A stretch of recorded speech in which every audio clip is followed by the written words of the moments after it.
ನಮ್ಮ ನ್ಯೂಸ್ಗೆ ಸ್ವಾಗತ. ಕೆಎಸ್ಆರ್ಟಿಸಿ ಬಸ್ ನಿಲ್ದಾಣ ಘಟಕದಲ್ಲಿ ಸ್ವಚ್ಛತೆ ಮಾಡುವ ದಿನಗೂಲಿ ನೌಕರರಿಗೆ ಆಹಾರ ಧಾನ್ಯ ಕಿಟ್ ವಿತರಣೆ. ಕೊರೋನಾ ಸೋಂಕು ಹರಡದಂತೆ ಅಂತರ ಕಾಯ್ದುಕೊಳ್ಳುವುದರ ಜೊತೆಗೆ ಮಾಸ್ಕ್ ಧರಿಸಿ ಸೋಂಕು ತಡೆಗಟ್ಟಲು ಎಲ್ಲರ ಸಹಕಾರ ಅತ್ಯಗತ್ಯವಾಗಿದೆ ಎಂದು ಚಿಕ್ಕಬಳ್ಳಾಪುರ ಜಿಲ್ಲೆಯ ಕೆಎಸ್ಆರ್ಟಿಸಿ ಜಿಲ್ಲಾ ವಿಭಾಗದ ನಿಯಂತ್ರಣಾಧಿಕಾರಿ ಬಸವರಾಜ್ ಅಭಿಪ್ರಾಯಪಟ್ಟರು. ಅವರು ನಗರದ ಕೆಎಸ್ಆರ್ಟಿಸಿ ಬಸ್ ನಿಲ್ದಾಣದಲ್ಲಿ ಸ್ವಚ್ಛತೆ ಕೆಲಸ ನಿರ್ವಹಿಸುವ ದಿನಗೂಲಿ ನೌಕರರು ಮತ್ತು ಕೆಎಸ್ಆರ್ಟಿಸಿ ಘಟಕದಲ್ಲಿ ಬಸ್ಗಳ ಸ್ವಚ್ಛತೆ ನಿರ್ವಹಿಸುವ ದಿನಗೂಲಿ ಕೆಲಸ ನಿರ್ವಹಿಸುವ ನೌಕರರಿಗೆ ನಗರದ ಬೆಂಗಳೂರು ರಸ್ತೆಯಲ್ಲಿರುವ ಕೆಎಸ್ಆರ್ಟಿಸಿ ಘಟಕದಲ್ಲಿ ಉಚಿತ ಆಹಾರ ಧಾನ್ಯದ ಕಿಟ್ಗಳನ್ನು ವಿತರಣೆ ಮಾಡಿ ಮಾತನಾಡುತ್ತಿದ್ದರು. ಕೊರೋನಾ ಲಾಕ್ಡೌನ್ನಿಂದ ದಿನಗೂಲಿ ನೌಕರರಿಗೆ ಸಹಾಯ ಹಸ್ತ ನೀಡುವ ಸಲುವಾಗಿ ಘಟಕದ ವ್ಯವಸ್ಥಾಪಕರು ಮತ್ತು ಎಲ್ಲ ಸಿಬ್ಬಂದಿ ದಿನಗೂಲಿ ನೌಕರರಿಗೆ 25 kg ಅಕ್ಕಿ ಸೇರಿದಂತೆ 22 ಸಾಮಾನುಗಳ ಕಿಟ್ಟನ್ನು ನೀಡುತ್ತಿರುವುದು ಸಂತಸ ವಿಚಾರ ಎಂದರು. ಈ ಸಂದರ್ಭದಲ್ಲಿ ತಹಶೀಲ್ದಾರ್ SL ವಿಶ್ವನಾಥ್ ಮಾತನಾಡಿ, ಕೆಎಸ್ಆರ್ಟಿಸಿ ಘಟಕದವರೆಲ್ಲರೂ ಬಡ ದಿನಗೂಲಿ ಕಾರ್ಮಿಕರಿಗೆ ನಿತ್ಯಾವಸರದ ಪದಾರ್ಥಗಳನ್ನು ನೀಡುತ್ತಿರುವುದನ್ನು ಶ್ಲಾಘಿಸಿದರು. ಈ ಸಂದರ್ಭದಲ್ಲಿ ಘಟಕದ ವ್ಯವಸ್ಥಾಪಕ ಅಪ್ಪಿರೆಡ್ಡಿ, ಇಲ್ಲಿನ ಘಟಕದ ಸಂಚಾರ ಸಹಾಯಕ ನಿಯಂತ್ರಣಾಧಿಕಾರಿ ದೇವರಾಜ್, ಪ್ರಕಾಶ್, ಉಪ ತಹಶೀಲ್ದಾರ್ ಮೋಹನ್ ಸೇರಿದಂತೆ ಕೆಎಸ್ಆರ್ಟಿಸಿಯ ಹಲವಾರು ನೌಕರರು, ಚಾಲಕರು ಮತ್ತು ನಿರ್ವಾಹಕರು ಉಪಸ್ಥಿತರಿದ್ದರು.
KSRTC ಡಿಪೋನಲ್ಲಿ ಇರುವಂಥ ಈ ಒಂದು KSRTC ಬಸ್ಸನ್ನು ಕ್ಲೀನ್ ಮಾಡೋಂಥವ್ರಾಗಲಿ, ಸ್ವಚ್ಛತೆಯನ್ನು ಮಾಡೋಂಥವ್ರಾಗಲಿ, ಅಂಥ ಒಂದು ಕಾರ್ಮಿಕರಿಗೆ, ಇಲ್ಲಿ ದುಡಿತಾ ಇರೋಂಥ ಕಾರ್ಮಿಕರಿಗೆ, ಅವರು ದಿನಗೂಲಿ ನೌಕರರಾಗಿ ಕೆಲಸ ನಿರ್ವಹಿಸ್ತಾ ಇದ್ದಾರೆ.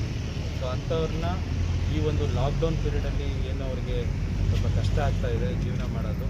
ಸೊ ಅಂಥ ಸಂದರ್ಭದಲ್ಲಿ ಈ ಒಂದು ಡಿಪೋ ಮ್ಯಾನೇಜರು ಮತ್ತು ಅವರ ಸಿಬ್ಬಂದಿ ಅವರ ಸಂಬಳದಲ್ಲಿ ಒಂದು ಹಣವನ್ನು ಕ್ರೋಢೀಕರಿಸಿ ಇವತ್ತು ಅವರಿಗೆ ಆಹಾರ ಪದಾರ್ಥಗಳನ್ನ ಕೊಡ್ತಾ ಇದ್ದಾರೆ. ನಿಜವಾಗ್ಲೂ ಈ ಒಂದು ಸಂದರ್ಭದಲ್ಲಿ ಅವರ ಒಂದು ಕಾರ್ಯ ಶ್ಲಾಘನೀಯ ಅಂತೇಳಿ ನಾನು ಈ ಸಂದರ್ಭದಲ್ಲಿ ಹೇಳ್ತಾ ಇದ್ದೀನಿ. ಸೊ ಅವರಿಗೆ, ಅವರ ಸಿಬ್ಬಂದಿ, ಅವರ ವರ್ಗದವರಿಗೆ ನಮ್ಮ ತಾಲೂಕು ಆಡಳಿತ ವತಿಯಿಂದ ಧನ್ಯವಾದಗಳನ್ನ ಅರ್ಪಿಸ್ತೀವಿ.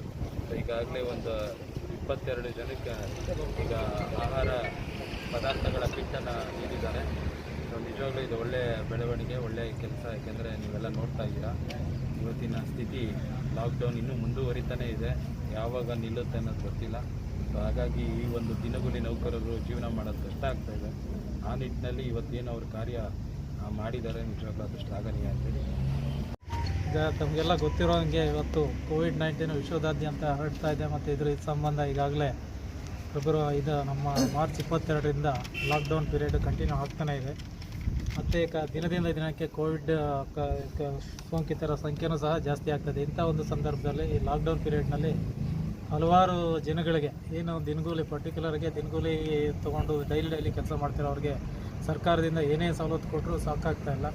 ಇಂಥ ಒಂದು ಸಂದರ್ಭದಲ್ಲಿ ನಮ್ಮ ಘಟಕ ವ್ಯವಸ್ಥಾಪಕರು ಮತ್ತು ಎಲ್ಲ ಸಿಬ್ಬಂದಿಗಳು, ಈ ಡಿಪೋದಲ್ಲಿ ಕೆಲಸ ಮಾಡ್ತಿರ್ತ ಹಲವಾರು ಸಿಬ್ಬಂದಿಗಳು ಸೇರಿಕೊಂಡು ಅವ್ರಿಗೊಂದು ಊಟಕ್ಕೆ ಸ್ವಲ್ಪ ಅವ್ರಿಗೆ ಹೆಲ್ಪ್ ಮಾಡಬೇಕು, ಅವ್ರಿಗೆ ದವಸ ಧಾನ್ಯ ಕೊಡಬೇಕು ಅಂತ ಹೇಳ್ಬಿಟ್ಟು ಪ್ಲ್ಯಾನ್ ಮಾಡಿ ಇವತ್ತು ಕೊಡ್ತಾ ಇದ್ದಾರೆ. ಸುಮಾರು 22 ಜನ ನಮ್ಮ ಬಸ್ ಸ್ಟ್ಯಾಂಡನ್ನು ಕ್ಲೀನ್ ಮಾಡ್ತಾ ಇರೋಂಥ ಎಂಪ್ಲಾಯೀಸು ಮತ್ತು ಡೈಲಿ ನಮ್ಮ ಡಿಪೋದಲ್ಲಿ ಬಸ್ಗಳನ್ನ ಕ್ಲೀನ್ ಮಾಡೋಂಥ ಜನಗಳಿಗೆ ಕೊಟ್ಟಿದ್ದಾರೆ. ಅವರೆಲ್ಲರಿಗೂ, ನಮ್ಮ ಸಿಬ್ಬಂದಿಗಳು ಎಲ್ರಿಗೂ ಮತ್ತು ಘಟಕ ವ್ಯವಸ್ಥಾಪಕರಿಗೆ ಅಭಿನಂದನೆ ಸಲ್ಲಿಸ್ತೇನೆ.